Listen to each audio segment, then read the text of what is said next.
Ce journal vous est offert par le FPI, Fonds des promotions de l'industrie, votre partenaire privilégié pour la réussite de vos projets.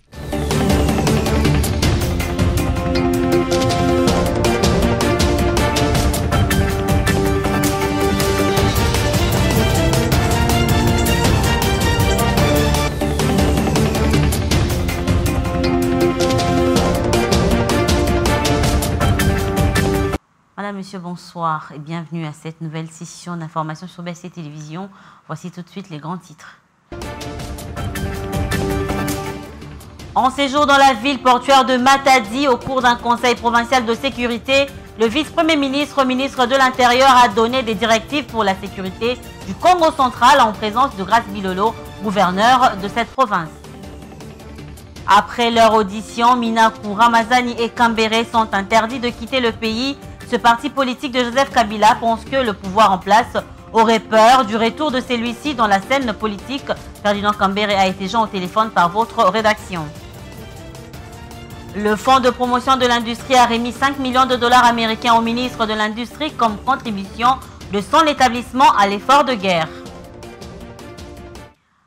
C'est tout pour les titres. Place à présent au développement de ce journal. À la Cité de l'Union africaine, le président de la République, Félix Antoine Tshisekedi, a accordé une audience à Yuan Xia, l'envoyé spécial du secrétaire général des Nations Unies pour les Grands Lacs, en tournée dans quelques pays de la région avant la tenue à New York d'une réunion du Conseil de sécurité consacrée exclusivement à la situation de crise en République démocratique du Congo. Le compte rendu dans cet élément de la présidence.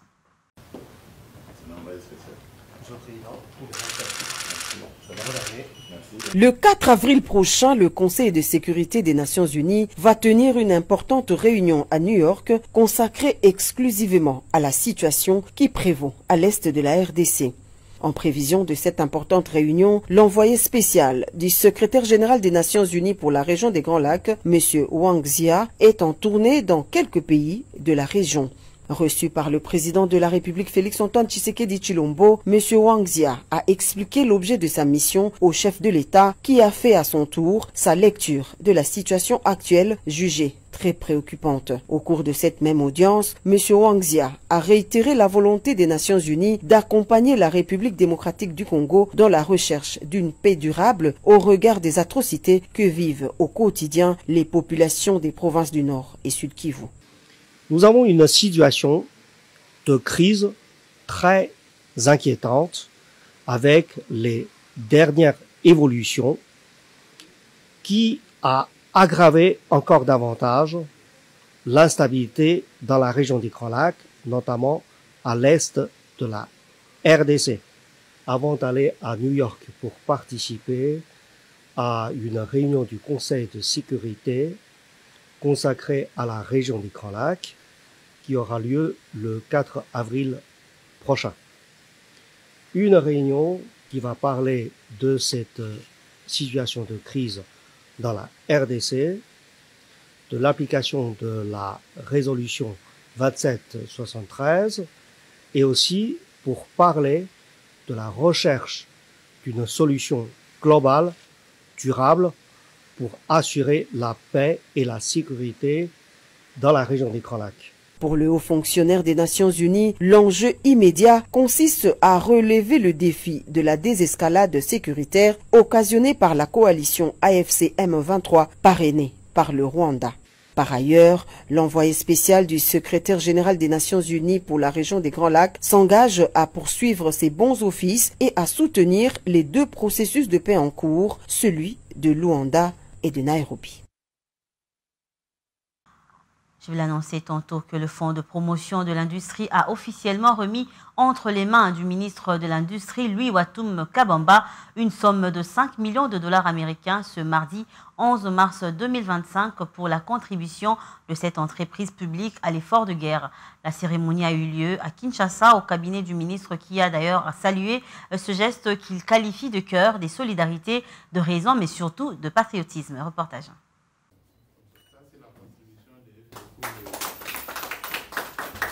Le Fonds de promotion de l'industrie a remis officiellement ce mardi 11 mars 2025 un chèque de 5 millions de dollars américains au ministre de l'Industrie Louis Watum Kabamba comme contribution de cet établissement public à l'effort de guerre.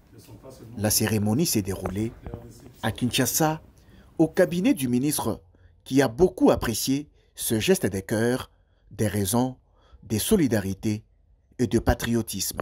Il faut noter que le FPI a lancé une campagne de contribution volontaire auprès de son personnel en vue de soutenir le gouvernement, l'armée et les populations vivant dans les territoires sous occupation de l'armée rwandaise et ses alliés. Cette contribution du FPI à l'effort de guerre s'inscrit dans la dynamique de la riposte rigoureuse initiée par le président Félix Tshisekedi contre la guerre d'agression. Le directeur général, Bertin Mudjimou Tshisekedi, a joué sa partition et reste fermement convaincu que la victoire est dans les camps de la République démocratique du Congo. Vous savez que nous sommes agressés à l'est de la République. Les troupes rwandaises sont entrées en République démocratique du Congo.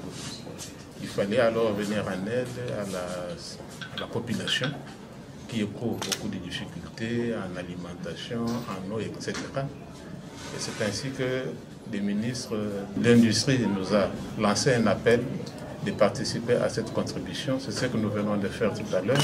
Nous lui avons remis un chèque de 5 millions de dollars. Ça, c'est l'institution FPI.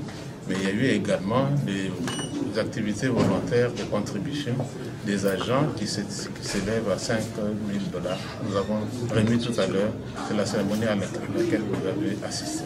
Vous savez que les FPI réalisent beaucoup d'argent à la fin de chaque année et la contribution devait suivre la tendance au fait de nos recettes.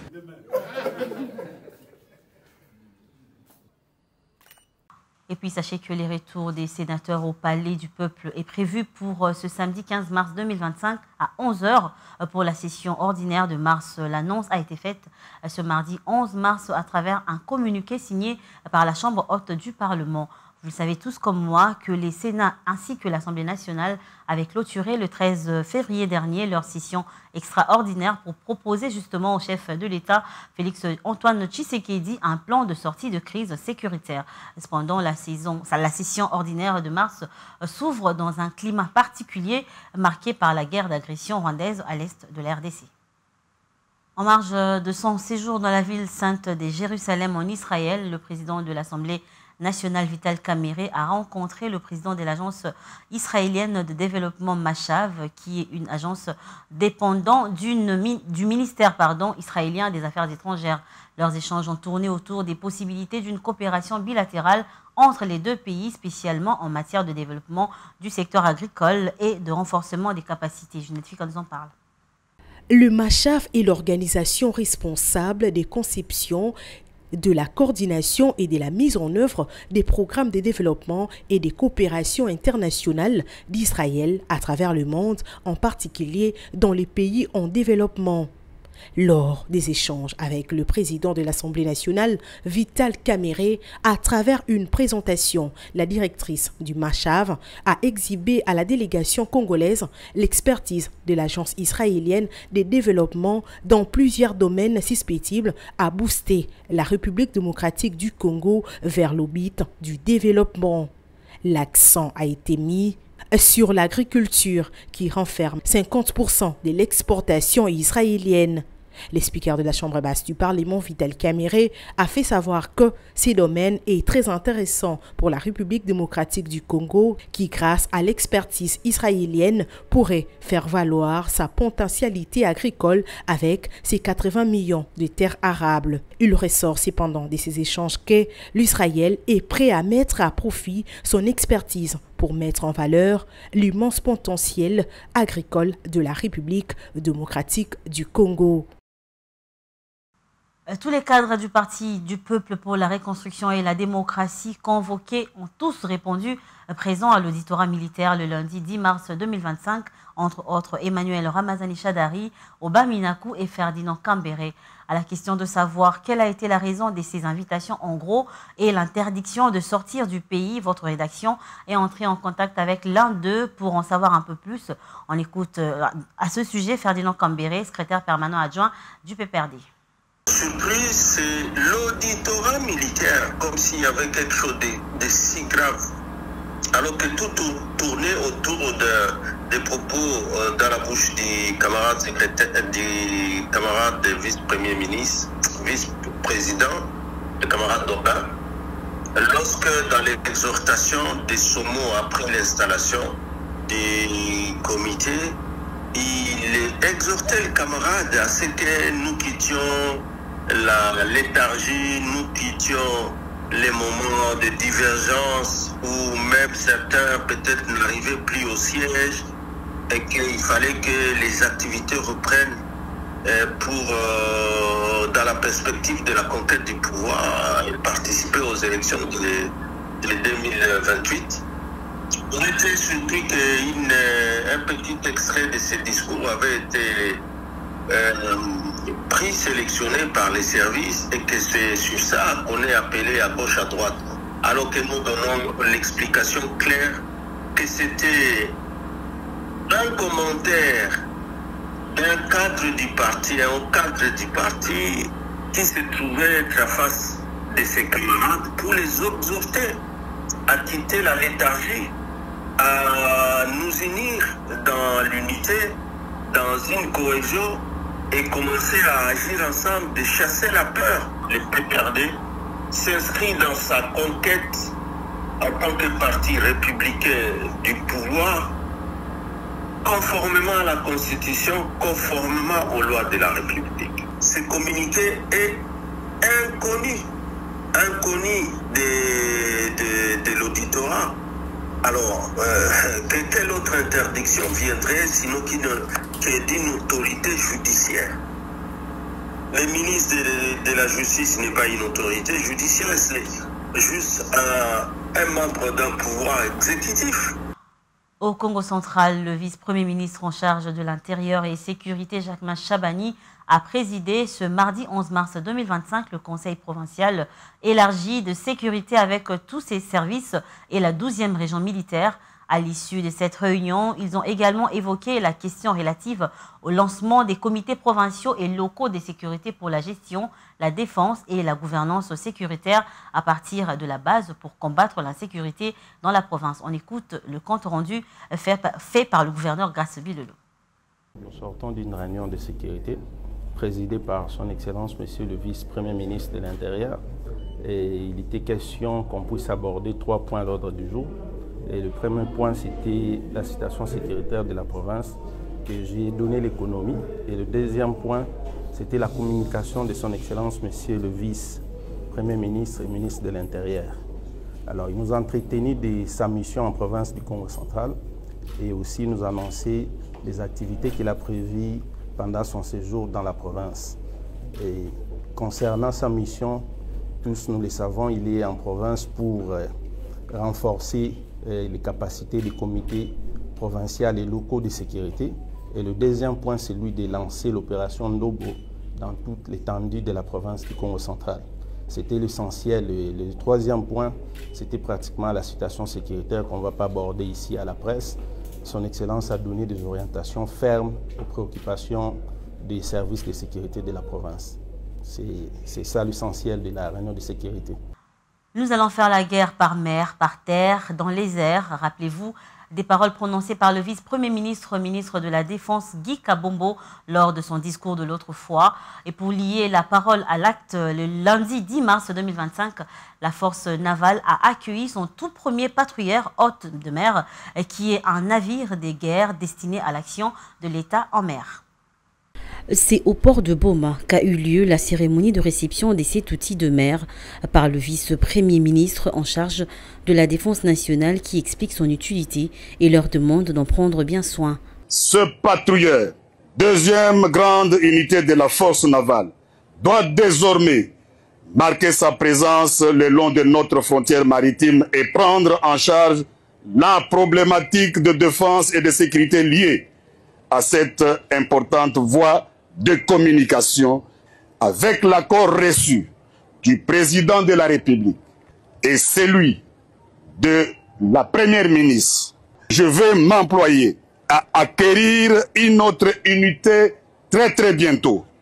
Je vous rassure d'une bonne prise en charge de l'équipage et Toutes les dispositions seront prises pour que l'alternance pacifique du 24 janvier 2019 soit opérationnelle sans arrêt.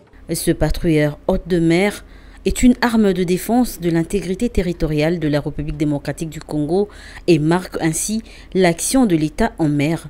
Baptisé Alternance pacifique du 24 janvier 2019 avec l'indicatif d'appel P142 répondant à la loi organique numéro 12/012 portant organisation et fonctionnement des FARDC en son article 48 assignant plusieurs missions à la force navale dont la principale est de défendre les eaux territoriales de la nation.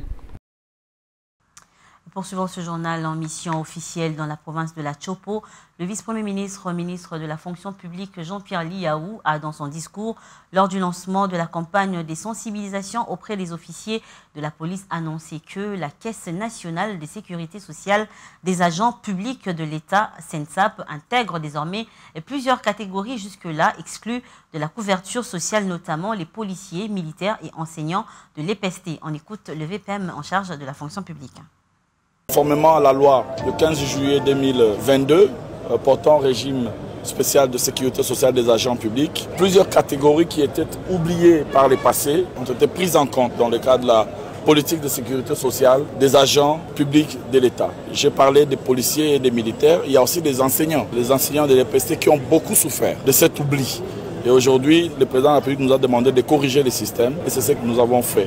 Désormais, la retraite de militaires et de policiers sera mieux assurée, aura un visage humain. Désormais, les droits liés au veuvage, aux rentes d'orphelins seront mieux encadrés et mieux protégés. Bientôt, les risques pris par les militaires, notamment, je pense ici à ceux qui sont au front, et les policiers qui garantissent l'ordre, la sécurité des biens et des personnes ici dans notre pays, eh bien, ces risques-là seront pris en compte, seront couverts. Un policier blessé sera pris en charge par la Caisse nationale de sécurité sociale jusqu'à la réparation de la blessure ou de la maladie, s'il est démontré que c'est une maladie professionnelle. Idem pour les militaires qui sont au front actuellement, les blessés de guerre, ils seront pris en charge entièrement. Ceux qui, par malheur, peuvent être déclarés invalides, amputés d'un bras ou d'une jambe, on le voyait hier ici, mendier dans nos marchés, dans nos quartiers, eh bien c'est terminé ces affaires-là. Ils seront pris en charge à vie. Et dans un autre chapitre, un culte d'action de grâce a été organisé dans la province du Lualaba à la paroisse Sainte-Anouarite sur demande du chef de l'État Félix Tshisekedi. Une cérémonie dont a pris part le président du Sénat Jean-Michel Samalou Kondé qui est en séjour dans le Grand Katanga, le directeur général de l'ARSP Miguel Cachal et les autorités locales, entre autres le vice-gouverneur Karl Moufoundji, le président de l'Assemblée provinciale et le ministre provincial des Finances. Ce culte était dédié à la partie est de la République démocratique du Congo. On écoute Miguel Cachal qui parle de l'importance de cette messe au public. Regardez. Nous sommes venus à l'église. Vous savez, il faut toujours mettre Dieu au devant de tout. Dieu qui est l'éternel Dieu des armées et que sans Dieu, on ne peut rien faire. Notre cause est juste parce que nous sommes agressés et Dieu est juste. Et vous avez suivi le président du Sénat, l'honorable Samalou Kondé Kenge. Il a parlé de la paix et de l'unité dans la province du Lualaba. Nous félicitons la gouverneure de la province, Maman Fifi Masuka, qui travaille dans la vision du chef de l'État, qui prône la paix, qui prône l'unité. Et aussi, nous la félicitons pour le développement dans la province. Et c'est ce qu'on appelle la consolidation des acquis. Il faut qu'il y ait cette paix, il faut qu'il y ait l'unité afin que ce développement puisse continuer. Et nous félicitons la jeunesse ici. Nous voyons que toute la jeunesse, toute la notabilité est soudée derrière son président Félix Antoine Tshisekedi Tshilombo, chef. De retour à Kinshasa pour prendre cette information avant de boucler complètement ce journal. Après la circulation alternée pour lutter contre les embouteillages dans la ville de Kinshasa, le gouverneur Daniel Bumba a pensé à mettre en action une autre alternative qui pourra aussi aider la ville dans ce sens. Il s'agit des taxis fluviaux qui seront disponibles dans les jours qui viennent, pouvant transporter les Kinois du Majestic River dans la commune de la Gombe jusqu'à Ntsele. Bambou, suivez.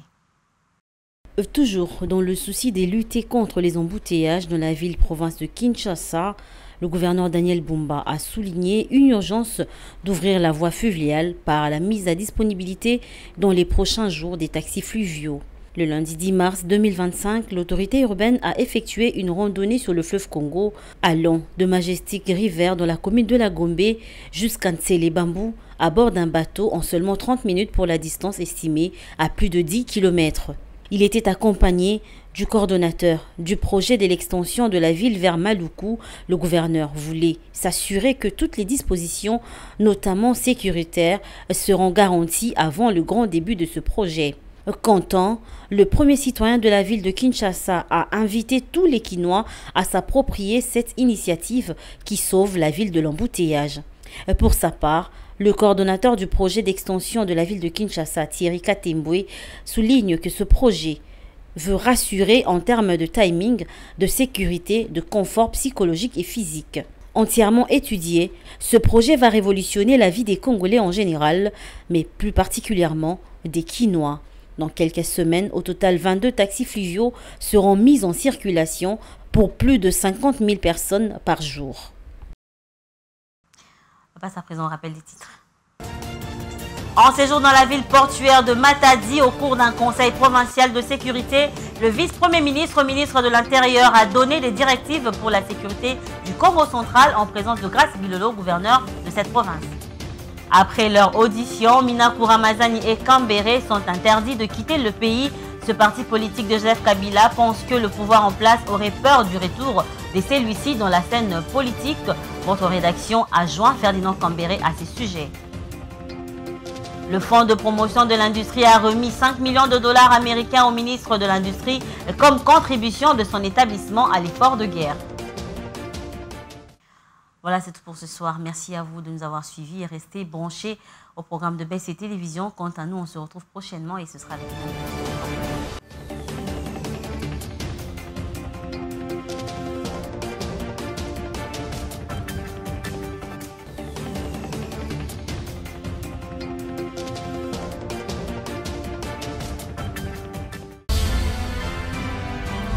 Ce journal vous a été offert par le FPI.